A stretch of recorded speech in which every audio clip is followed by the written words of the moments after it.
All right, another episode of Confessions of a Street Broker. Today, got a man who deals in two asset classes that have got a lot of attention lately. Texas office and industrial with Collier's Mr. Cody Payne. What's up, man? Man, I'm glad to be here. I love the show. I was telling you about it a second ago. I was pretty excited to come here and hop on and talk to you about it and see the set, see the place, see what y'all are working on. Everything looks good. Yeah, no, thanks for being here, man. It's something I just want to kind of start off with is like this is all based around this is a lot of social media stuff, right? Which you subscribe to, and so I think it's good. I think we're in the very low innings of capitalizing on social media and commercial real estate because a lot of people don't use it, but you and your team seem to use it, and I love y'all use it in a real funny way, which I love. I was gonna say I think we have more fun with it than we use it for business. Because we are good at making little videos. We got a fun little video editor at the office. And I think we just have more fun with it than anything. Because a lot of it says not always directed towards business, just kind of us being out having a good time. Well, I think that's part of it though, right? People need to see you as a person as well. It's like that's like me and Will making fun of corporate speak all the time. It needs to be just funny, like, we make fun of these things, or we do that, I used to be I was asked to tone it down on LinkedIn a long time ago. I used to be a little more brutal on there, and just having fun with it. But we love making little videos and posts and things of that nature. I love your little stick where you like walk out of the restaurant and you like flick your toothpick. My what's funny is my mom and my wife are always asking me to do it. We go out all the time. I'm real close to my parents, and we live real close to each other, and so we go out to eat. We hang out all the time, and they're always like, "Hey, do the thing with the thing and put a saying underneath it." And I'm like, "All right, let's do it." It's hilarious. I love seeing them. It's I wonder why more people don't use social media though on commercial real estate. I think some people don't want to do it because they're either not sure what to do or maybe just too embarrassed to do it. Yeah. I think some people have that, and also, the age that we're in, especially depending on the company you work for, it can be taken a little bit, differently too. I've definitely been affected by that in the past. And so, I don't know. I think, but more and more people are coming around to it. I can't get one guy from CBRE to come on my show. I wouldn't doubt it. Yeah. They're all just, I think they're all afraid of the machine. Yeah. So, hey, you know what? I mean, I think the only benefit that I have is, I grew up in Grand Prairie, didn't have any money, and it doesn't really matter if it's taken away or not. I mean, I had fun without it, to be honest with you. Yeah. Well, let's get into that, man. Tell us your story. You grew up in Grand Prairie? Yeah. So, I mean, I'm just a kid from Grand Prairie. Went to Grand Prairie High, and you're a Gopher? I'm a Gopher, All right. I played a couple games in the Gopher Bowl. Did you? That's a good bowl. Oh, yeah. It's an awesome little stadium. It's a great little stadium. Yeah. I never played football. I did some karate and stuff like that. Yeah. I was always into cars. Yeah.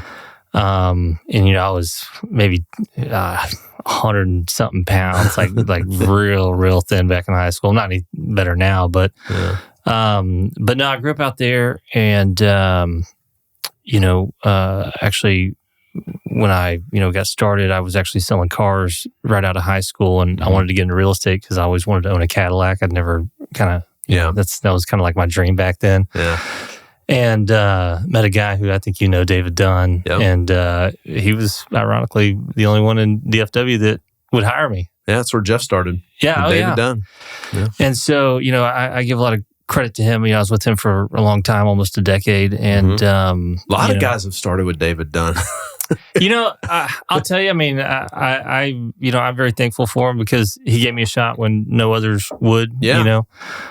You got plenty of other companies out there that I tried interviewing with, and nobody wanted somebody straight out of high school. And my family doesn't have any money either, so I didn't have either of those things to kind of say, hey, at least I got a wealthy dad that can give me business. I didn't have none of that, and so. I started with him, and he just kind of said, hey, he did, a lot of bigger industrial leases and things of that nature. And he just said, hey, I'll hire you go to college at night, do whatever, and just kind of stay out of my way and, kind of build something on your own. You'll be fine. Yeah. And so I worked for him for a long time, and it was good. Yeah. It was real good. That's awesome. So you were at Sperry Van Ness then. So you're right out of high school went into commercial real estate. Yeah, at 18. That's crazy because most guys don't get in until they get out of college. Well, that's why nobody would hire me, I think. Yeah, probably not. But I mean, like, kudos for you for trying to go that route right then, and, maybe that's the, being from Grand Prairie, like, Jeff and I are from South Irving, we all kind of got a little chip on our shoulder, right? Yeah, South Irving's the same thing. I mean, that's sitting on Grand Prairie, But, I was selling cars at Westway Ford, and I knew I wanted to do more than that. And I always felt like I was a little crafty, and, I was good at getting knocked down and picked back up. And so... well, what made you think about commercial real estate, though? Because at 18, that's a pretty... Yeah. Insightful thing to know that I want to go into that. So, well, I didn't want to do residential. Yeah. And I always thought it would be cool to sell a large office building. Okay. I just was always like, man, I think that's what I think he died in Die Hard, but remember the guy that was like the broker that thought he would go talk to the bad guy? So I think that's what he did. Yeah. And so I liked that. And, and so I just always thought that'd be cool. And, he walks in, he's like, let me handle this. And they just shoot him. Yeah. I wanted to be him up until that point, but no, I just I'd met a few guys that did it, and they always wore nice suits, had nice watches, had things that I'd never had, and I said, you know what, I think I can do that, and so just went around trying to find somebody. David Dunn said, let's go. And how'd you find David Dunn? Ironically, my mom was a receptionist at Kelly Lundeen and Crawford. Okay. Is that a law firm? No, that was actually the company that David Dunn worked for before he started his own. Oh, okay. Okay. And so, and he was in Arlington. There's only a couple firms in Arlington. And so she said, hey, go interview over there. Maybe he'll, try it. And so you only got him and, SCM over there at the time. And that was close enough to Grand Prairie. So I did that. Yeah. Okay. That's awesome. Yeah. So you worked with David, you were there almost 10 years, huh? Yeah. So I was with him before he was in Sperry Van Ness when he was done commercial, which I think that's when maybe your brother worked with him there. And so then he bought into the Sperry Van Ness franchise, which, as you remember, I mean, back in 2008, 2009, that thing was on a rise. Yeah. There was like 5 or 6 of those things out here in DFW alone. Yeah. And then left there, went to Marcus and Millichap, because I was doing a lot of leasing too, and I wanted to get more into investment sales. Yeah. And, David was big on leasing, and I just said, I really want to build an investment sales team. I want to do office and, flex industrial, and just kind of wanted to try to make a name for myself, because when you work under an individual, that can sometimes be a little more difficult. I mean, I'm not making it an excuse, but it's always, sometimes people want to talk to the owner of the company. Yeah. And I just felt like, hey, I can go out here and maybe operate on a clean slate and just kind of, start over. And that's what I did there, and then started adding several guys that are still with me today. And so we were at Marcus for 5. I think we've been Net Colliers now I think we just hit our 5 years there. And I still have the same guys that have been with me since then. Yeah. So what led you to leave Marcus and go to Colliers? Really, the only thing, I enjoyed Marcus and Millichap a lot. I liked it a lot. The only thing is, I kind of looked around and, obviously I don't want to do brokerage for the rest of my life, even though I enjoy it. But, when you look around and you look at some of these firms and you go, man, I'm starting to get to be one of the older guys here. And I'm only 37 years old. Yeah. And, it's just a place that, where a lot of people go through to learn and train and things of that nature. And so when I went to, when I was talking to Colliers, and you go through there and you see, hey, there are older guys that are here and have been here for, 10, 15, 20, 30 years. It just felt more like, hey, this is, I think, a better future for me at the time. And so, who knows what the future is, what we're going to keep doing. I mean, we're going to keep, selling and bringing stuff out and promoting what we do. But I've enjoyed it thus far. I've met some really good guys. Ward Richmond, he's turned into a good friend that, I shout every now and then. Him and I have a lot of outlook together, and several other people at Colliers too. And so I've enjoyed it. That's cool, man. Y'all got a great little office over there in Fort Worth too, man. We have a blast. I mean, we operate all over DFW. Actually, we operate all over Texas, but the only reason I live out there is because my parents are on that side of town now. Yeah. And so, because I used to, when I was working in Grand Prairie, I actually moved to Addison for a long time. Yeah. Yeah. So you live in Fort Worth now? I live in Azle now. Azle. Yeah. Okay. All right. Yeah. I actually just did a dream of mine. I bought a piece of land, cut it in half, and my parents are building a house on it, and I'm building a house on the other side. Oh, that's cool, man. Yeah. How many acres did you buy? 14. Oh, wow. Yeah. That's awesome. Yeah. No, very excited. Yeah, that's cool. That's awesome. No, I built a house, man. I was not aiming to build a house, but I ended up building one. It's kind of how the cards played out, and I really enjoyed I ended up enjoying the process a lot more than I thought I would. I hated it. I just built my last house. I literally finished it a year ago, and then I sold it. And I was like, I'll never build again, and now I'm building another one. Well, I say that my wife did a really good job not going over budget. So that made it very easy. That's good. I mean, kudos to her. It's that can be very hard for people. The end product that I got, though, I'm really pleased with. So I got what I wanted. I don't feel like I really missed anything I would change. Not too much. So thankfully. Well, like I said, I thought I built the perfect house last time, and so we're just gonna do it again. Yeah, there you go. Well, so you kind of operate in two I'd say a lot of eyes on them asset classes right now, and good both and bad, good and bad for good and bad reasons. So, I mean, let's start with the bad one, right? You're pretty in tune with selling kind of a Class B office building. That's kind of the wheelhouse, right? Like we've just done it for so long, that I think we're pretty good at it just because we've done it for so long. Mm-hmm. And you also got an office market that a lot of people don't want to play in right now either. Yeah.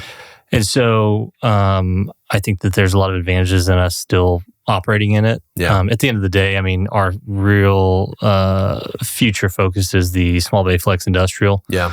Which, I mean, as you know, you're in. I mean, it continues to expand and do well. I mean, quite a bit of it's getting oversaturated. But yeah, the office side, I was actually just talking to Will out there a second ago. I mean, what's crazy about it is, I actually had invested in office and I sold all that off several years ago. I had no interest in office anymore because I didn't feel that it was a good investment at the time. And I think it's got quite a ways to go before it hits rock bottom. And I don't even think any of us will know when it does. Yeah. But I think that there's still good opportunity out there for folks. And surprisingly enough, I mean, we're still selling quite a bit of it. I mean, we just brought out 3 in Richardson, and all 3 are different owners, all under contract. Are there owner users showing up more now to buy them? Yeah, some. Because is it the same investor players that were in the past, or is it new groups? Or? No, that's the craziest thing about it, and it's very similar in the flex stuff too. Is the buyers today for office are not the same buyers 3 years ago. I mean, some of those guys are still in there, but most of those are bottom feeders, right, at this point. And so your new buyers are people that are new to real estate, maybe new family offices, maybe cross-asset guys coming over to it. You do have some redevelopers that are looking at some of this stuff. The multifamily conversion that didn't really take off like we'd all kind of hoped. When all that started first buzzing, I was like, man, we're going to sell every building in this town, and it's going to be an apartment complex, and we're going to ride off into the sunset. And I think maybe 3 in all of DFW, ended up actually being able to convert, and I think one of them didn't even finish, right? Well, there's 4 I think went into foreclosure because they couldn't do it. They couldn't finish them. Yeah. But there's still a need for it. There's still a lot of office out there. A lot of those guys I feel are not, especially on the Class B side. That's the side that's getting hurt the most, because where their TIs used to be 10 or 15, now they're 40, 45. But the rental rate's actually maybe gone down in some areas, because if you go lease a space in Richardson, most of that area out there, like on Arapahoe and whatnot, the rates are cheaper today than whenever I leased out there almost 20 years ago. That's so and crazy. So, but the only difference is your TIs are much higher, your expenses annually are much higher. And so you've got a lot of problems out there. And I mean, it's not just there. I mean, it's all across the U.S. I mean, you get CoStar alerts, I'm sure, and you probably see, like Houston, for example. I mean, there's multiple mid-rises being listed, seems like daily. Yeah. It's, the office owner, too, is kind of at a crossroads, right? He's at these he's got a lot of decisions to make, right? Because if you're a Class B office owner, maybe like off the beaten path, like you're not on, we're sitting on the toll road right now, which helps a lot. Oh yeah. But if you're off down Preston or something like that, you got to think about all the, amenities and all this stuff. And do you put all that money into it to then nab a tenant that's going to dink you for $40 a foot in TI on top of all that? Like it can get, I think most are to be honest with you, I think most are in a no-win situation. Yeah. And, at some point, like in anything in life, there's plenty of stocks that I've cut and run on. There's, I was in Vegas the other day. I cut and run out there too. I was telling Will about that. We've seen several people cut and run, and in some cases, that makes sense. We run scenarios for guys saying, hey, this is what it looks like if you hold it and, lease it up and the money's being spent and time, and whether it's 4 or 5, 10 years down the road. I'll tell you, most of them that are under $20 kind of gross or plus E leases, if they're, really struggling in the 50s percentile or whatnot, there's really not a solid, clear path to prosperity in the short term. And so it's, but it's just like, when the market crashed in 08, 9, 10, there are people that are struggling big time, and they held on and benefited, later on down the road. And so, that may be the thing that needs to be done as well. But I think the problem that we have now that we didn't have then is inflation has just ran rampant on it, and taxes and insurance, which I'm sure y'all deal with nonstop, is the biggest hurdle. And a lot of that office isn't triple net. So what about, when you're pitching a lot of these deals right now and you're kind of coming in with your valuation on it, is there often times where it's equivalent or below what the debt on the building is? Oh, yeah. Yeah. Oh, yeah. And do you know if most of these loans they have are recourse or non-recourse? A lot of the private guys, you'd be surprised how many are recourse. Yeah. Syndicators, you'd be surprised how many of those are also recourse. Yeah. But you got a lot when you're dealing with the bigger companies, those are going to be a lot more non-recourse. And so that's why you've seen several of those, just throw the keys back and move on down the road. But you got a lot of folks that just don't have that ability and have, a lot of recourse that would come their way. And so, I don't know, only time will tell. I think it's got a few more years of struggle before it starts getting better, because it wasn't just COVID that hurt it. The economy, just the technology. My wife, she is an accountant, and she worked in the office for 10 years. And just recently they're like, hey, you work from home, no problem. Yeah. No. And so, you said earlier, no one really knows where the bottom's at in office. And, one my limited view of office is when you see like a tenant. Here's been my one theory. I think when you see, if someone did a study on how many multiple floor plate leases were signed prior to COVID, which were probably all 10-year leases that are set to expire, I think those tenants will renew, but they're not renewing all those floor plates. So I don't think till at least after 2030 do you really know what all vacancies coming back to the market, because, you could have a tenant in 5 floor plates and they come back and give you 3 of them. And then, yeah, that's why I say you've got plenty of time left over, because, also the thing is, nobody counts in sublease space in markets, and DFW has a very heavy sublease, presence right now. So does Houston, so does, Oklahoma City. A lot of major cities do. But nobody counts that. And I think if you count that, you're probably in the high 60s, low 70s on average across the board. What's crazy is they're looking at building I think Crow's going to build 3 million square feet of spec office in Frisco. And somebody else is building another 3 million feet of spec office in Frisco. I know, you hear all the time that, Class A office is where the flight to, there's a flight to quality, all that stuff. That's a good one. We should use that to make fun of people.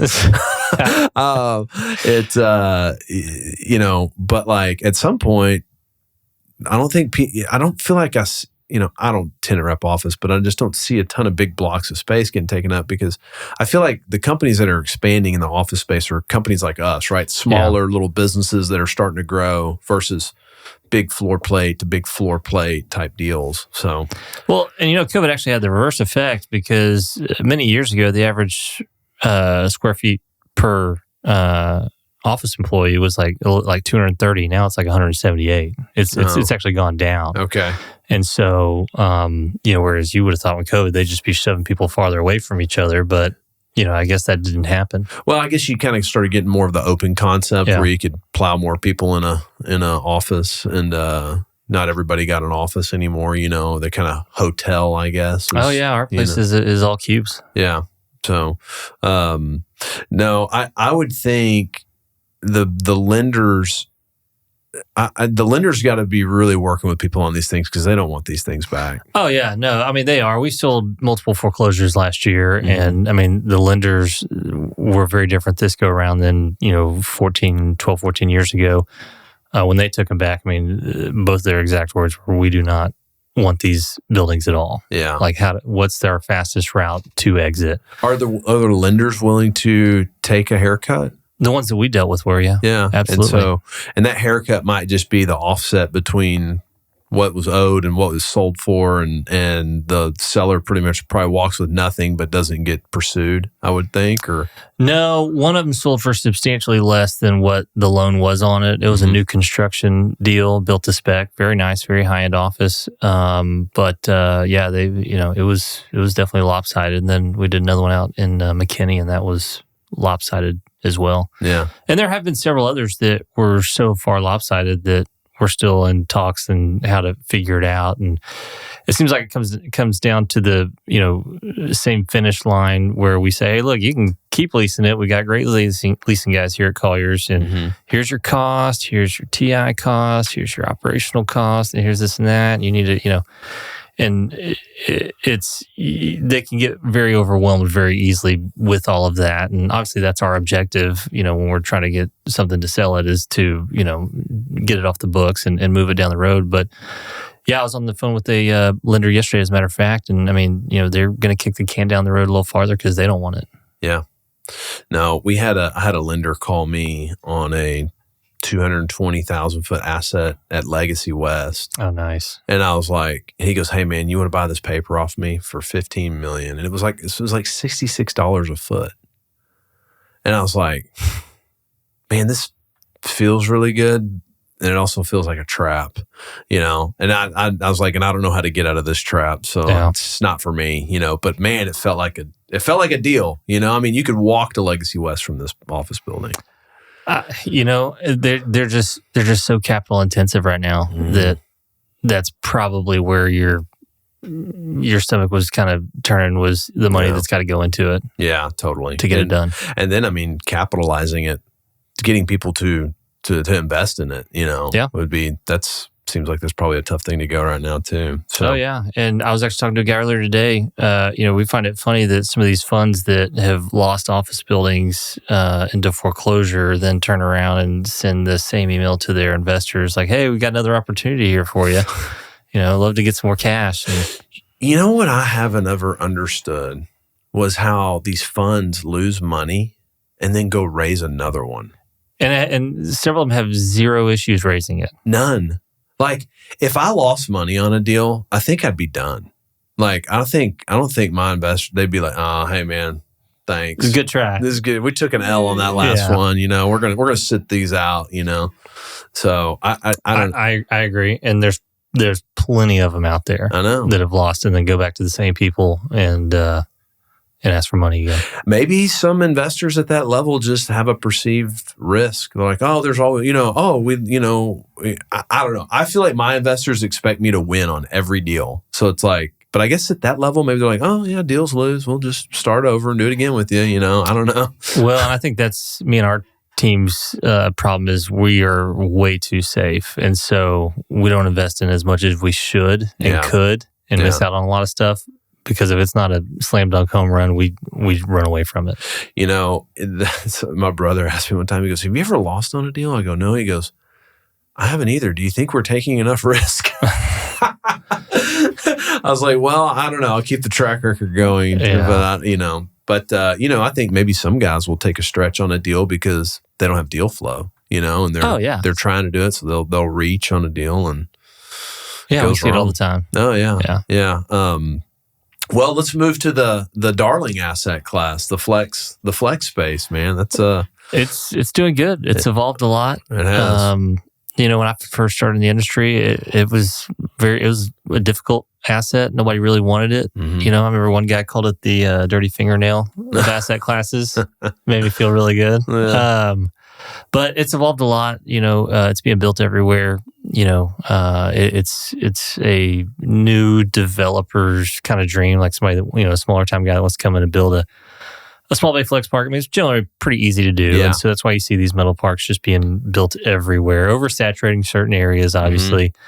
But it's a very good, very friendly asset class. And, besides self-storage, it's probably one of the best inflation fighters that you'll find for re-tenanting. Yeah. Because, as you know, when a tenant leaves, you're not spending an absorbent amount of money on refinishing the space. And the tenant pool is big and vast and, does really well. And I think as more and more larger groups look at it, it will help the pricing. But pricing is high on it right now. It's doing pretty good. It has. We we bought that Seagoville Business Park, and we were in the mid-teens, on the pricing on millions, and it. I think the PCA had $22,000 on it that we had to fix. To your point about there just not being much to do.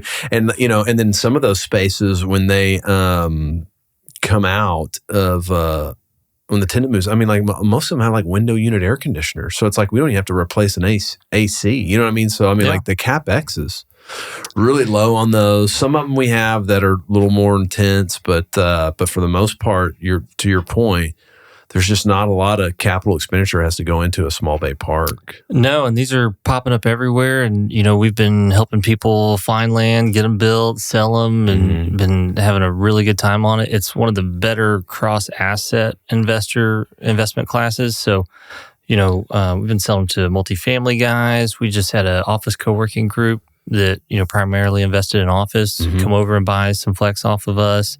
Working with storage guys, retail guys. And so it's brought a really interesting, buyer pool where your typical ones have maybe dropped out due to interest rates. Those have a lot of time been refilled by these new to market buyers. Yeah. Yeah, no, that's what I would think you would see a lot of crossover asset buyers on that because it's easy to run. Yeah. Especially like it's kind of like the apartment complex of, industrial, right? You know what I mean? So I could see a lot of multifamily guys coming over there.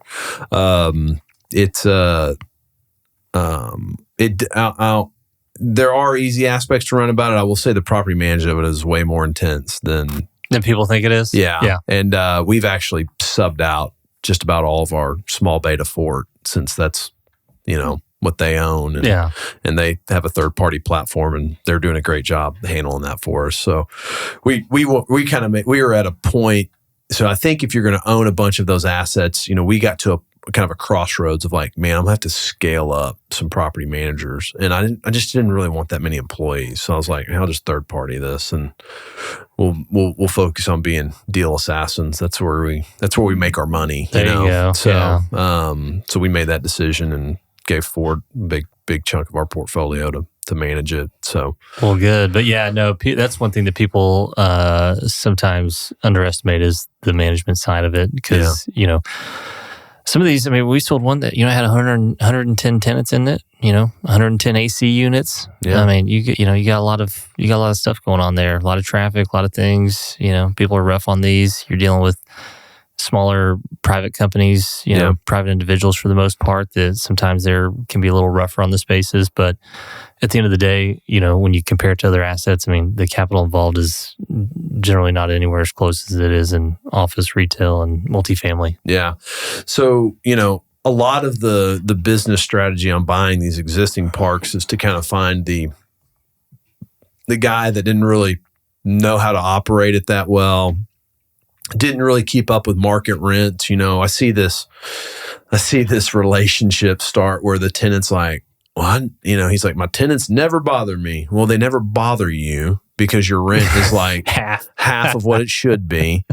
So you get into these things and then you meet the tenants and they're like, well, my AC doesn't work. Well, did you not call the landlord? Well, I don't call him because I know my rent's cheap. Yeah, I didn't call him because I'm paying $4. So they get into this this little death loop, where they don't, so then, we've been the bad guy numerous times where we bought these things and we come in and we're like, hey, we're hey, we're going to get these to market. And, you're the devil. We hate you. How could you do this to us? We get all these things, and you really find out what's all the issues with the building whenever you tell them you're going to raise their rent, so which is fine, which we totally prepared to, hey, we'll pay for them. They're like, dang it, I didn't want that answer. Yeah, well, that's why you need to send in like somebody else to go in, and if you're trying to get it to 12, send someone else in to be the bad guy and try to get them at 14, and then you come in and you go, all right, man, I'm sorry about that guy. Here's 12. Yeah. Man, I had a park we bought in Marble Falls, and I usually lose, we bought a 90,000 foot park. I think we had 38 tenants in there. We didn't lose one of them when we raised their rent. That's pretty good. They were mad, but they knew that, they'd had it great for a long time. You probably did a pizza party or something on a Friday. That's probably why they didn't leave. No, there was, I will say our broker was William LeMasters on it, and man, they had a pitchfork town hall meeting surrounding him. Well, good.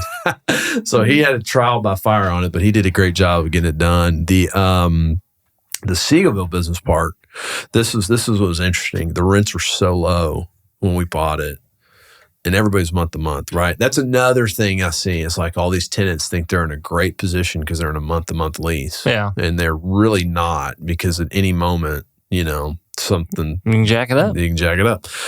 So we go in there. We had 185,000 feet. We lost 75,000 feet of the park. Oh, wow. But for the remaining 110,000 feet that we redid their leases, the NOI was greater without those 75,000, and then we just re-tenanted it back up. And it's, well, there you go. So, I understand. And so then this park in Marble Falls we had, I went in there and we told everybody, I said, listen, the rents are $12 a foot. We'd like to give you your first year at $9 a foot to they were paying $6. Yeah. Like, hey, we're kind of acclimate you into this. I mean, you would have thought we were the devil, like just cussing us out and all these things. Everyone moved out. Oh, wow. But we had it was a 28,000 foot park. We had a 16,000 foot freestanding building and one other little building. And like, we got those two leased up, and it has more NOI than when everybody was in there. And we still have a vacant building with it. Well, yeah. So, I mean, I was kind of like, you got to be ready for the fallout on those deals when you buy the mark-to-market situation. But I don't see I feel like a lot of those stones have been overturned by now. Yeah, I mean, it's just like multifamily was, where people would go in and replace the sink and raise the rent $50. I mean, we still run across it. We just sold 2 up there in North Fort Worth. They were probably half the market rent. And yeah. We told the guy that was buying it, and he kind of knew it and understood the area, and he's like, hey, I want to get these guys $12, bucks, and we're like, well, you're going to lose a bunch of guys because these guys are here, they've been here a long time, they just can't afford it.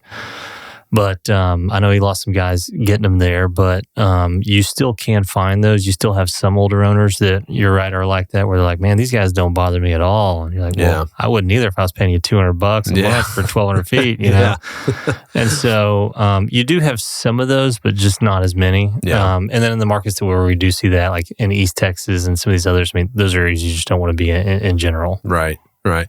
So y'all don't do the leasing on it though, right? We've got a guy in our office that does very good at leasing. We've got some good contacts in Houston and other markets that do really good leasing. But as far as like me, Trey, and Austin, we don't do any. Yeah, no, because that's the one challenge I've found with them is finding.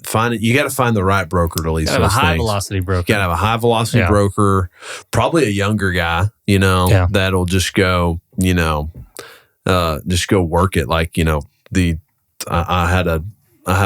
have a 50,000 foot small bay deal, and I had one listing team on it. I could just tell they were just fetching whatever they were just catching whatever phone call came to them. Yeah, and then I was like, man, I don't know who to hire. My nephew just got in the business, and I was like, this is perfect for somebody like you. That's a great start. Just go call on all these other little competing parks. And he's calling me every day. Man, I'm calling this guy. We're going on tour right now. I'm like, that's what you need to fill those things. Is you put them on Facebook, put them on Craigslist, get everybody, and you want as many in, and to where you're then filtering out the good and the bad. And so, but I mean, if you're going to make a good living in the flex side, I know several guys that do. A good friend of mine in Houston, Ryan, he probably does 100 plus leases a year. Yeah. But you got to do it. You got to be high velocity. You got to get the lease out that day. I mean, and so we got another guy in our office that he's very good at that. But, he's also getting stuff signed up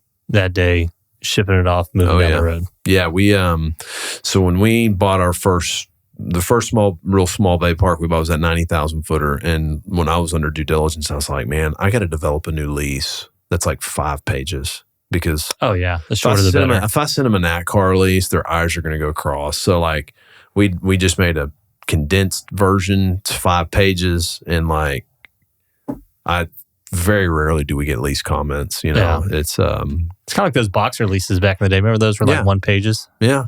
There you go. That's Boxer did a great job servicing that. Just like, hey, you want to lease an office space? There you go. And step on in.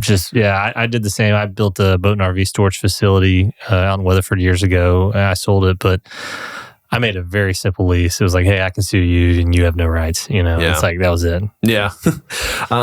So I saw you mention this in a post one time, and I totally agree with it. But like, I think you said something to the effect that self-storage coupled with flex doesn't really work well together. Did you say that? It's a terrible cocktail. Yeah.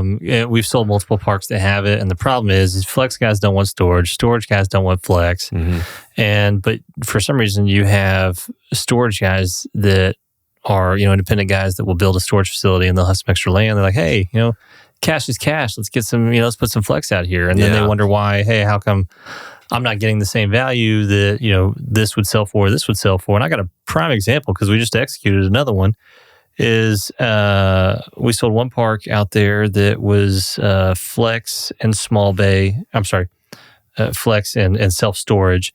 That sold for about 84 foot. We did a flex park 2 doors down at 137. Yeah. And it's because it was hard to find somebody that wanted to manage a storage facility. And, the storage guys were like, we don't really want to manage flex. And so you can't because storage is, heavily institutionalized too now. Yeah.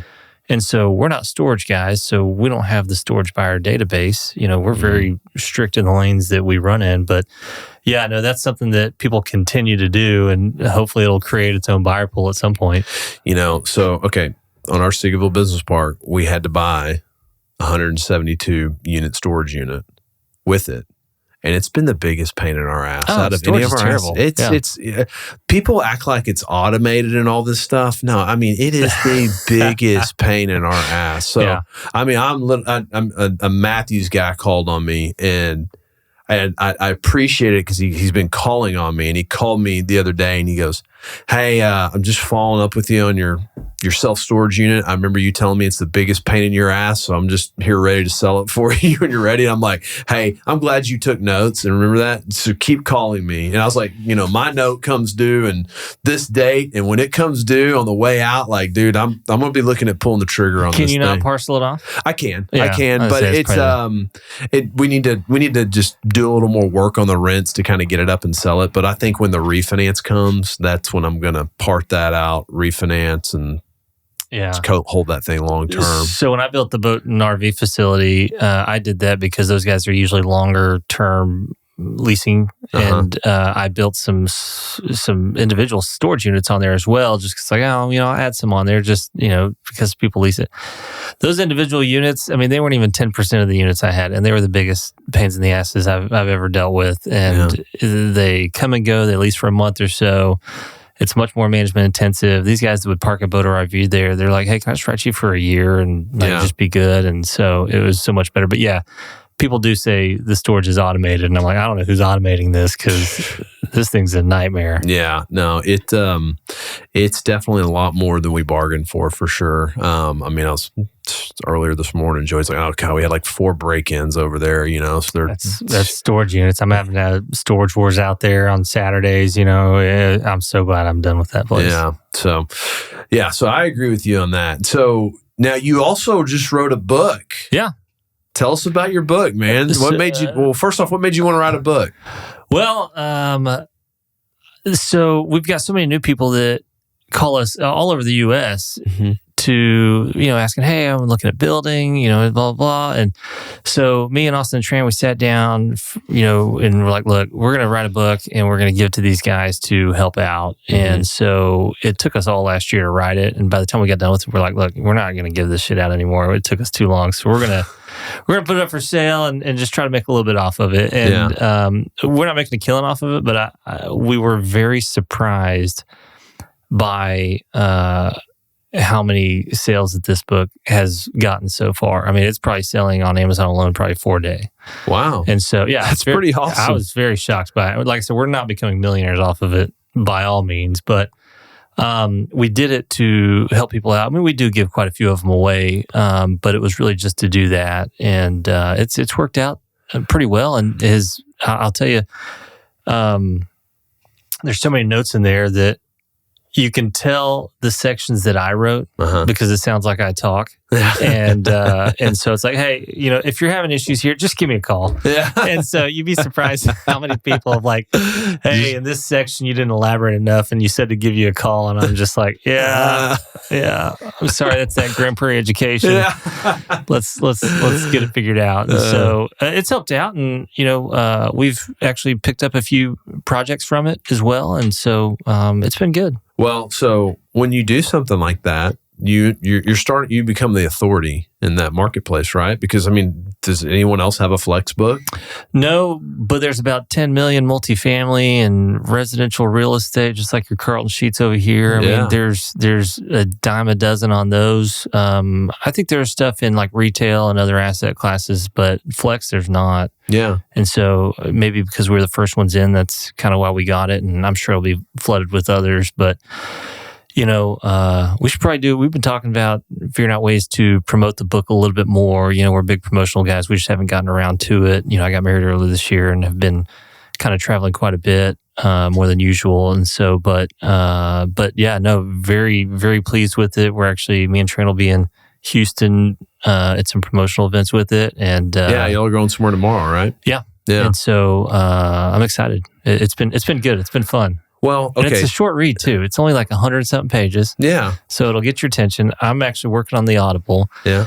But I have to keep deleting it because every time you hear your voice, you're like, God, I sound like trash. Like, I'm going to have to get an AI voice to do it. And so, we'll have that done here pretty soon. But man, it's been great. Well, I think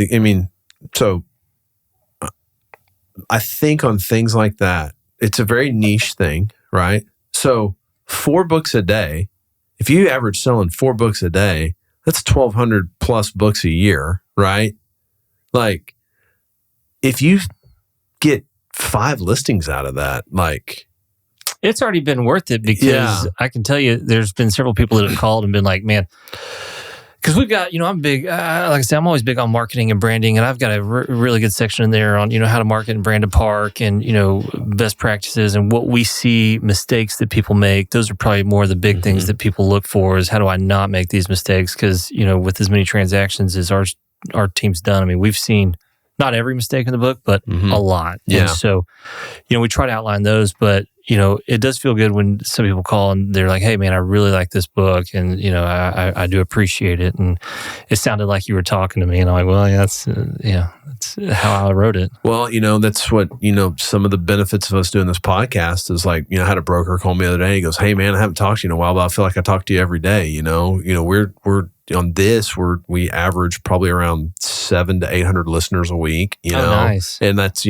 call it an hour average of time. I mean, that's 700 to 800 hours of time in front of people, thinking about us, so it just kind of hopefully puts us just maybe at top of mind with somebody one day when they go, oh man, that sounds like a deal for Matador that work for those guys, and so I think what you're doing with that is great. And like kind of back to how we started the conversation, I think we're in the very low innings of capitalizing on social media in commercial real estate because a lot of people just don't do it. And, a book's not social media, but you'll promote the book on social media. But it's just, It's about being the authority in the marketplace, right? And I think that's what you're doing, and I applaud you for that because I think that's really cool because no one else has done that. So, well, I appreciate that, and I've read very few books, so to have written one is pretty interesting. But like I said, I had the help of two guys in our office that are significantly smarter than I am. Well, so y'all got 5 people on your team, right? Yeah. So tell me I mean, I know Michael real well because we did a couple of transactions together, and then who else you got? So we got Austin. He's been with me a long time, many years. Me and Austin sold an office building together right down the street. Did you? Yeah. We sold a building on Plano Parkway right down the street. Oh, that's right. Yeah. Okay. I had a user that wanted to buy an office building, and that's right. Yeah. And so Nick Miller, who I think you may know as well, and he's been with me for many years. And Zoe, she's been with me for probably 10 years now. I think we're probably trapped together at this point. No, actually, that's all we got is 4. That's awesome. Yeah. And so you're primarily in Texas. Do you operate in any other markets? We do. I mean, we're doing stuff right now in Georgia, Florida, Ohio, Denver, Oklahoma City. We're doing stuff all over right now. Okay. And all that is flex. Yeah. And it's all new build stuff and people that are doing new construction, building it, leasing it, and wanting to sell it. That's great, man. Well, there you go. There's your book. You'll end up selling every flex park across the nation at some point. I sure hope so. But it's been good, and the best thing about it is our team is real tight knit. As you know, I mean, we hang out on the weekends, we hang out at nights. All of our wives are real close to each other, and so it's been. It's been a good experience for us to do, and as we continue to try to evolve and advance and be better than the next, that's something that continuously drives us. Because if I feel flat, if I feel like I'm not progressing, I've always battled anxiety and panic attacks. That's when that stuff really starts to settle in. Yeah. And so I've always got to be doing something and moving. Otherwise, I feel like I'm like regressing. Yeah. So we just moved in this office, and, our other office was like 1,200 feet. So like we were all on top of each other all the time. And now we're in 3,000 feet. And Will went to that iOS convention the other day in Long Beach. And so he wasn't here. And it's, it was so quiet. I was like walking around. I was like, are we going out of business or something? I was like, there's usually like this constant noise going around, and it's Will just, So, to your point of like always kind of moving around and shaking. That's him, man. He's like always just he's like hovering around the office all day long and stuff like that. I get home, my wife's like, you can't like sit down, you can't simmer down at all, and I'm like, I just have to move. I don't know why. Yeah. Let me ask you this: what's one of the most awkward cold calls you've ever made, or situations on a call you've gotten into with somebody? I actually cold called Mark Cuban many years ago and actually talked to him. I didn't know it was him until I hung up. I can't tell you how many dead people I've called. That, what I'm saying? You call them, they're like they're dead, and you're like, oh God, condolences. So, are you the decision maker now? We did have a guy, I will tell you, we had a guy that worked at Marcus for a real short amount of time, and his calls were always the best to listen to because he was a triple net lease broker, and those guys are just, all they do is call. And a lot of times they're not interested in establishing a relationship. They're like, hey, do you want to sell? Yes or no? No, and they hang up. Yeah. Well, he called one, and I remember he asked for the guy, and they were like, I'm sorry, who is this? And he's like, oh, my name's Matthew. And they go, oh, he's dead. And he goes, well, that's funny because it sounded like you were just about to go get him, but now that you found out that I'm with Marcus, he's now dead. So like, what's going on? And he just would always have those conversations, and we always thought those were great. I mean, the most awkward ones I've ever had, are just people that maybe have been called too much or think you're a solicitor and just kind of go off on you and whatnot. And it used to affect me a little bit, but now I'm just like, hey, I'm always, I'm a big believer. If someone doesn't want to work with you, there's no point in pushing it. And so if somebody can't see your value, there's no point in trying to show it. Yeah. In some cases. That's I'd love to hear the guy argue with people. Was he really dead? Like, Well, they made fun of me a while back ago because and this was years and years ago, but we would segment out call lists, and we're like, hey, none of these people have been called in a while, so let's just all book down and call them. And for some reason, I don't know how I got stuck in my notes. I didn't update it, but I called and asked for Russell Stover, which he's been dead for a long time. And, but they had the wrong person, but it was a warehouse that they occupied. And so they're like, he's hasn't been around in a long time. Like, well, wake him up. Yeah. Let's get something going. Yeah. Well, Russ's son, Sean Stover, around. Yeah. Russ Jr. So what'd you call on Cuban for? What building? He had a industrial building in Dallas a long time ago. I don't think he owns it anymore, but I'd actually talked to him, and then he had said, yeah, he's maybe thinking about selling it. And I talked to one of the guys after, and he goes, I think that's Mark Cuban, like the Mark Cuban. And I was like, oh, snap. And we tried to call him back. He never answered. Yeah. But that actually did a lease for a company that he was part owner in, as a matter of fact. Oh, yeah? An office lease a long time ago. And so, I had a little run-in with him again there. Oh, that's cool. Did you say, hey, you remember me? He did not. I can assure you he did not. What's probably like the most unique deal you and your team have ever pulled off? Or like, it doesn't have to be the biggest one, but like one that just stands out in your mind is like, man, that one. Man, we did one that was like a 1031 transaction where someone was selling a deal and we lined them all up to close like all within the same week a while back ago. And that was a tough one to do because we had some difficult sellers, a couple difficult buyers. But, one was selling, he was 1031ing into this one, and this guy was going to 1031 into this one. And so we did 3 trades in a very short amount of time, which was tough. But as far as unique deals go, I mean, that's really about it. A lot of them are pretty standard. We keep people on the same track, kind of moving on down the road. We've seen people, make major money on sales, and we've seen people cut checks to sell. Yeah. And so, we've seen quite a bit. On your 1031 deal, was it flex deals or all flex deals? Mm-hmm. Flex to flex? Flex to flex to flex, yeah. And we got done with that. We all went out and ate at Wicked Butcher afterwards. Yeah. That was tough. Yeah. Yeah. That's cool, though. That's pulling all that off and making it all line up and making the dominoes fall. That's awesome. Yeah. What's kind of like the habits and routines and things that y'all do on the daily? It's your team or you personally, or like what makes you tick like that?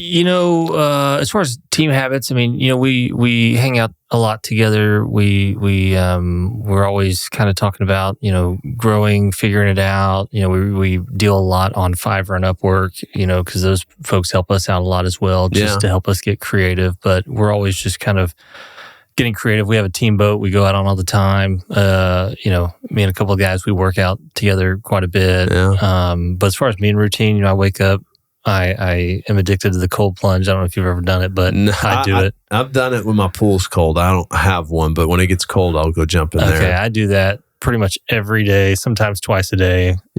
Rich Young is addicted to it. So is Ward. Ward does it. He does it all the time. He's got a great machine, and I know several of the guys that do as well. But I get in it. I love staying in it. I've got my mom getting in it now. My wife gets in it every now and then. Yeah, I like that. But my routine is I'm a real homebody. Yeah. So when I'm done with work, I go home and I'm just kind of home. I don't like to vacation much. I don't like to go out much. I just like to spend time with my family. And, obviously I'm a big classic car guy. And so I love working on cars and, restoring them and things of that nature. And so that's where a lot of my time is outside of work. Because, people think I can be loud and, whatnot. But man, as soon as I get home, I just close it all off. So at your new house, are you going to have a little car garage out there to work on? I did at my last one. It was great. I've got another one here that I just finished, and looking at finding another ride to build and put in shows. So do you build them and keep them, or do you sell them? And... Yeah, I mean, I've sold several, but I've got several that I've had for a long time that I'll never sell. Yeah. I've got a really cool, you've probably seen it, a 72 Mustang that's the Dominator. Yeah. And I can win any car show with that thing. It's just the coolest ride. And, I bought that car in Abilene and it broke down all the way home, but I got it home, restored it. Took me 7 years, because I did a lot of it, and except the paint and obviously certain things like that. But it's got a lot of heart in soul and blood, sweat, and tears in it. And, my dad's, he's a big Mustang fan. And so it's just a car that's very symbolic. So how did you, well, hang on, before I want to talk to you about cars, but how long do you sit in the cold plunge? It depends on how I feel, but 3 to 5. 3 to 5. Yeah. That's all you need. Do you have the running water one where it shoots the water on you, which breaks the thermal barrier? Because it doesn't let you get warm. Yeah. And so it's got 2 jets on it. I've got a chili goat, so it's got 2 jets, and it's constantly at it. I think the lowest it can go down to is like 36, 37. Which I can't get. I've been doing it for a long time. I still struggle getting into the 30s because it's just like pins and needles. And every time I get in there, my anxiety raises, and I'm like, man, my body's going to like freeze up, and nobody's going to be able to help me, and I can't get out. And so I just operate in the 40s. Yeah. I'll tell you funny. Like I said, Rich Young is a huge cold plunger, and he goes, I was talking to him the other day. He goes, yeah, I was on a tour. He goes, and we had about an hour in between buildings, and I told him, I was like, hey guys, I got to go run, take care of something real quick. And he said he ran home and cold plunged and came back to the tour. Man, I'm telling you, if you deal with anxiety or panic attacks or just stress, it is the best, like, just de-stressor, just relaxer, even though when you're in there, you just want out. Yeah. But after 30 seconds, you're usually fine. Yeah, you get used to it. But what it feels like is it renews your body. Yeah. And that's what I like about it. And so, I'll do it in the morning. And then if I have a stressful day at work, I'll come home and I'll just get right back in it. And do you let your body naturally heat back up? Yeah. That's the best way to do it. Yeah. Although I've got in my pool in the evenings and then got in the shower, in a hot shower afterwards. That feels pretty good too. Oh, well, yeah. And, if you get into a cold plunge, it's very difficult to sleep very quickly after too. Yeah. But no, I like to naturally warm up, and there's times like my knees are still cold today from it. So it can take a while. Yeah, Well, you're up. I bet you're up after that once you get up. Oh yeah, I trip and fumble and am dragging up against the wall on my way to it, and then when I get in, I'm like snapped up. Yeah, and I'm scrolling on my phone, figuring stuff out, yelling at the dogs. Yeah, it's I enjoy it. It's. What how did you get into cars so much? Was your dad into cars? Or? My dad, he always liked muscle cars. My grandfather, I spent a lot of time at his house, and he always bought old cars and fixed them up and resold them. Mm-hmm. And like these are just beaters that he just barely got running just a little better than what it was, and so he's not doing like full restorations. He's buying a car for $800 and reselling it for $950, kind of thing. And so, but I spent a lot of time with him. He always had, some cooler, older rides, and I've just always enjoyed American muscle cars because they just have a different feel than any other car. Yeah.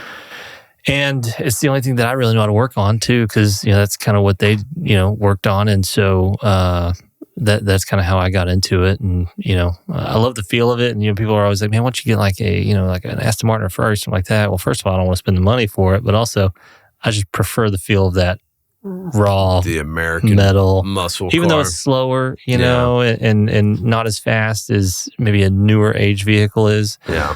Like my dad's got a new Mustang, and that Mustang was smoke, my Mustang. Yeah. But I just enjoy the feel of the older car.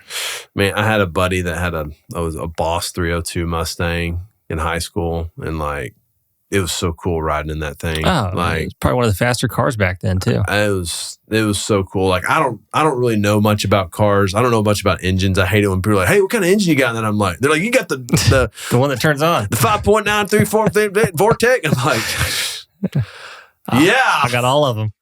Well, then they go, "Which one?" No, so I never understood all that part of it. But I remember riding that guy's car, and I was always like, "Man, this would be something cool to own." And I got a good buddy of mine. He owns they own so many freaking cars. They have. It's crazy to think that people just have commercial buildings full of cars now. You know? Yeah. No, there's plenty of car guys. You go to a Cars and Coffee or, the Mecum auction, you'll run into a lot of folks that you actually know that you didn't know were huge car guys. Yeah. Yeah. That's, that was last week, wasn't it? Or a week before? Yeah. So, the muscle cars are cool, man. We bought a building, and, the seller of the building had a little side business where he restored cars, man. And he had a showroom, and we go in that showroom, man. And it was it was unbelievable. Yeah. All the cars he had in there that he'd redone. And it was really cool. That's all I want to do is just add more in the garage. That's my goal. So is that where you end up someday, just doing that? No, I think I think at some point I'd like to do something with older cars. You know, whether it's a consignment dealership or selling classic cars or something like that. I think that's something that I'd probably really enjoy doing. Yeah. No, it's but it's one of those things that I can tell is going to take a lot of money to do, and it's probably going to be one of those losing money businesses. Yeah. Kind of like if I wanted to sell tumblers for a living or something. Yeah. But it's like, doesn't everybody have one of those now? It's like I opened up my friend's. I was at my friend's house the other day, and I opened up his to get a drink of water. And Had I was 20 Taylor Swift tumblers in there. I was like, this isn't even this isn't even a thing anymore. It's like, it's just a cup now. Yeah. No, but it's one of those things where, classic cars if you outsource it, it's very expensive. Yeah. Well, what is there any books that you've ever read? I know you said you haven't read a lot of books, but is there any books that you have read that you? There's plenty that I have read. One of the better ones that actually I was talking to Ward about this a while back ago was the 10X Rule. I think that's a very good book for like somebody that wants to get into sales and read. And at the end of the day, I think the book basically says whatever you're doing, just do it. Add a zero behind it. Do it 10 more. Yeah. Do it. Hey, if you made 100 calls today, make 1,000 calls tomorrow, and then you'll be 10 times more successful. I think but at the end of the day, I think it's really, there's a lot of motivation in it. There's also a Joel Osteen book that I read a long time ago, regardless of how everybody feels about Joel Osteen.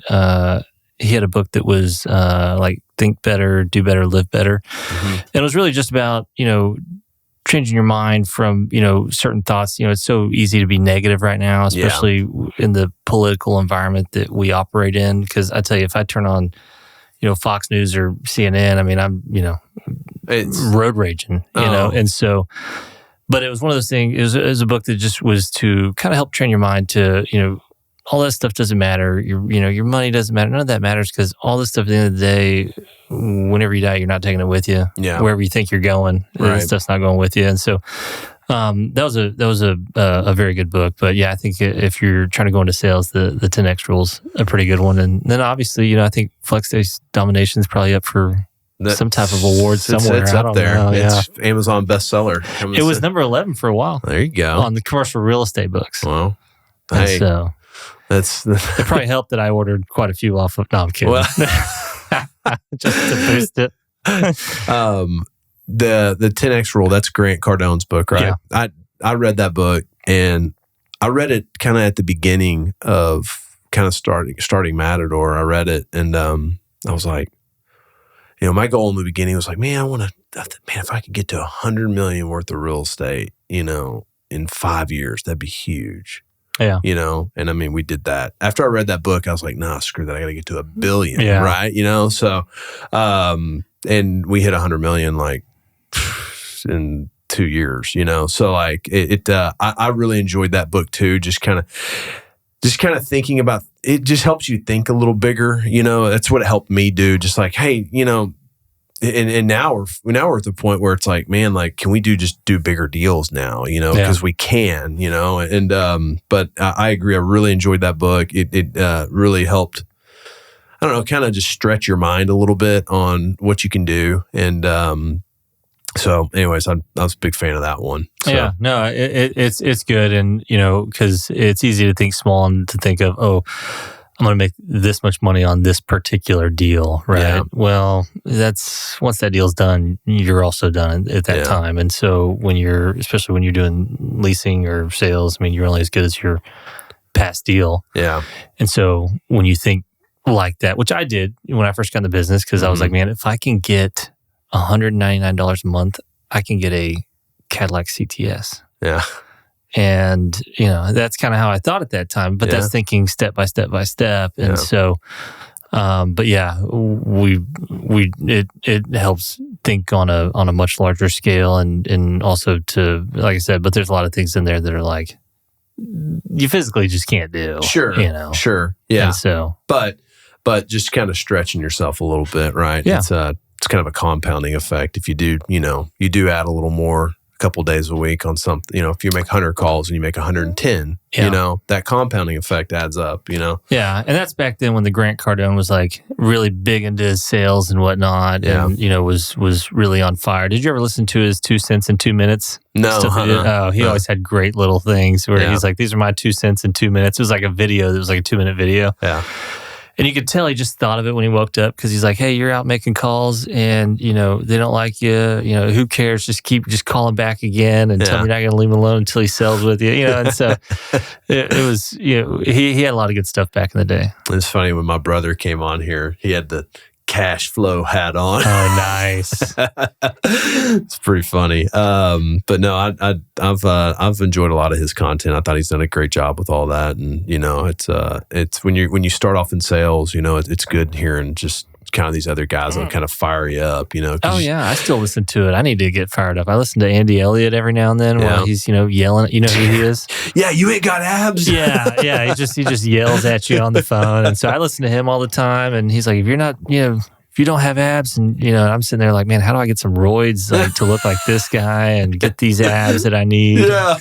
All my life problems will go away. And so, but I still enjoy it. Yeah, I listen to a lot of him, TD Jakes, and a lot of these guys still to amp me up. I used to call on TD Jakes. He had a building in Redbird. He's got quite a bit of real estate. Yeah, actually. he does. I got a buddy that's helping him out on some development. Interestingly enough, I never connected with him, but I called on him. Interesting. So. he had like a 70,000 foot warehouse in Redbird. So, I wouldn't doubt it. Yeah. He's a wealthy guy. Well, what's something about Cody Payne that most people don't know? I do a lot of acting on the side. A lot of people don't know that. Oh, that's right. Y'all made a short film, right? Yeah, I do. Well, there's quite a few short films that I've been in by just other people. Yeah. And so I do some acting on the side. That's something that a lot of people don't know. How many films have you been in? I don't know, probably 10. Really? Yeah. And so how did They're all shorts though. Yeah. I don't do any, actually, what's funny is, actually, I ran into a guy who was casting. I met him in an office building, and they were actually casting for folks for a Netflix movie. And I said, hey, I'm an aspiring actor. I love doing this kind of stuff. Can you keep me in mind? I showed him some of my videos. I showed him some, because I did some fight scenes in a really cool short. Yeah. And he's like, man, I think you'd be great. And he actually hooked me up for a role in a Netflix series, but I couldn't do it because it was actually shot out here in Duncanville. Oh, yeah? And I couldn't do it because the shooting was between 8 p.m. and 3 a.m., like quite a few nights. Yeah. And obviously I've got a job, and so I just do it for fun. But I was real close to getting a decent role in a series. Oh, that'd be cool. But it's already an hour drive from my house at that time. And it was like Monday through Thursday, because it was a night shoot kind of deal. And so... But no, I actually just got cast in another short film that I'll be doing in Denton that I don't know a whole lot about it. It's a little robbery movie, and I'm just going to play a auctioneer. But I did another one that was like a Batman knockoff recently too. Yeah. And I went in there thinking I was going to get to be the vigilante. Yeah. Because I was like, guys, I know karate. I can do all this stuff. Yeah. Like I'm agile. I'm reliable. Your shooting dates work for me. I went in there, and they're like, you know what? We think you would do good as the dad. And I was like, well, fuck it. All right, let's do it. Yeah. And so I don't see myself as the dad, but I'll take it. Yes. And so I said, that's fine. And so, but no, I that's something that I enjoy doing. It's maybe something that I'll expand on more, but there's a lot of short films that are shot in DFW, Houston, and Austin. So and when did you get into acting? Years and years and years ago. I did some in, I was in like plays and stuff in like middle school and and whatnot, but got into it years ago, and just kind of met some guys that, had some opportunities for me, and they're like, hey, we actually need a guy for this. Can you, would you have any interest in doing it? And so, but you'd be surprised how many short films are shot in DFW, and those I can go do on a weekend in many cases. And so they usually work out pretty well for scheduling. Do you make any money on it, or you just I mean, some I do, but I'm just on for those you can't, I can't really get rich on, I think one paid like $200 an hour. Yeah. Yeah. Do you got an agent? No, you book it all yourself. Yeah, I think that's why they the last one that I did. I think that's why they were so excited, because they were like, hey, will you do it for $200 an hour? And I'm like, yeah, that's fine, whatever. Yeah, and they were like, really? And I was like, well, I'm sure. After thinking about it, I'm like, I could have got it more, and I thought they were going to start using me for like a sound guy and a stewardess and some other stuff to help around, because they got me for so cheap. But and they were like, you don't have an agent, just making sure. I'm like, no, but it sounded like I needed one. Yeah. You of all people know you need representation, right? Yeah, but it's more, I do it more for fun than anything. And so, I mean, there's quite a few that I've done for free too. Yeah. And so some of these guys are just aspiring directors, and when you start meeting them, it's just like any field. I mean, you just start getting opened up to a lot more people. And so I was on set shooting one, and one of the guys that I guess was working on another film, he came up to me. He's like, man, I really liked you. Can we use you for something else? And I'm like, hey, if I can do it in the evenings or at night or on the weekend, let's do it. Yeah. No, I'm in a band, and when we play shows, we'll make some money, probably $600 to $800, but like I end up just giving it to all the other guys in the band, because I don't really care about it. It's all for fun, right? It's cool to have that outlet, that artistic outlet, and for me, it's just getting up and doing it. And you ever going to play at the Kessler or anything like that? No, we played the NAOP show at the Rustic though. That was pretty fun. That was cool, because there was about 600 people there, so it was rocking. That make you nervous? No, not really. I've played a lot of shows. I mean, I played forever in my 20s and all that stuff, and I've played a lot of shows. And now I'm playing. We play a lot more like country and rock stuff, which is, I used to play a lot of heavier metal, so that was a lot harder. Playing a country song, it's like it's very easy for me. You know what I mean? So it's not being able to get into that and play, it's pretty easy. So Texas country is my genre. So So we put a little album out and all that, and there you go. So we play 6 to 8 shows a year, and just whenever everyone's available. I mean, hell, I think we played 5 shows in a row, and then I don't think we've had a practice. That was ended in May, and I don't think we've had a practice since. So it's like herding all the cats. So that's the tough part about a band, is you got to rely on all these other people and their schedules and their lives, and so sometimes I'll end up just playing a lot of private parties and stuff like that, solo and stuff. If you ever need a backup singer, give me a shout. There you go. Yeah. I'll come you got to be able to sing too, vocals, right? Yeah. So, well, man, I appreciate you coming on today. Yeah, absolutely. I really love watching all your content online. I think I love it when someone can make fun of themselves. You know what I mean? Just have a good time with it. And that's where I think it's great. The people that take themselves too seriously, it's not that great to watch. And so I love watching your stuff. Loved working with your team every time we've done a deal together. I need to get my copy of the book, but I'll hook you up with one. Yeah. Will you send me a sign? To my biggest fan. Yeah. There you go. Yeah. So, So, where can everybody reach you? What's your social handle, since you're out there? Obviously LinkedIn, Cody Payne, Instagram's, Cody Payne as well. Yeah. TX Office Industrial, I think it's on Instagram and that. So we're pretty easy to find. Well, everybody, if you're not following them, you need to. They put out a lot of good content, but y'all put out a lot of good thought stuff on the market stuff too. Yeah. So that's what I said. I enjoy kind of reading your stuff and getting your thoughts and opinions on the flex stuff and whatnot. So, but anyways, man. Well, thanks for being on today. It's great hearing your story, Cody Payne, everybody. Thanks, guys. Thanks.